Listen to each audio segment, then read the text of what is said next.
রহমানির রহিম ওয়াতাকুনু বিহামদিল্লাহি জামিআ ওয়া লা তাফাররাকু। তোমরা আল্লাহর হুজুরকে ঐক্যবদ্ধভাবে ধারণ করো, পরস্পর বিচ্ছিন্ন হও না। উপস্থিত ভাই পরিচালক, উপস্থিত আজকে রমজানের পবিত্রতা যেরকম মূল্য ঊর্ধ্বগতি, এটি মাযহাব ইসলামের মুক্তির দাবি, আমাদের জামাত ইসলামী নিবন্ধন ফিরে পাওয়ার দাবি। এই আয়োজিত এই অনুষ্ঠানের সম্মানিত সভাপতি, আমাদের জামাত ইসলামী পিরোজপুর জেলা শাখার মজলিসে শুরার সদস্য, বটবাড়ি উপজেলা সংগ্রামী আমির, আমাদের পিরোজপুর ৩ আসনের আমাদের জামাত ইসলামের মনোনীত প্রার্থী,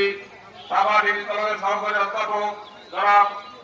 শরীফ মোহাম্মদ আব্দুল জলিল, উপস্থিত আমাদের জামাত ইসলামী বটবাড়ি উপজেলা শাখার সংগ্রামী সেক্রেটারি আল্লাহ হযরত মাওলানা আবুল হোসেন, উপস্থিত আমার সম্মুখে ভারতের জামাত ইসলামী বটবাড়ি উপজেলা শাখার ভাইস সম্পাদক মোহাম্মদ আলামিন হোসেন, উপস্থিত আমার সম্মুখে সভাপতি মোহাম্মদ শহীদুল ইসলাম সহ অন্য নেতৃবৃন্দ, আমার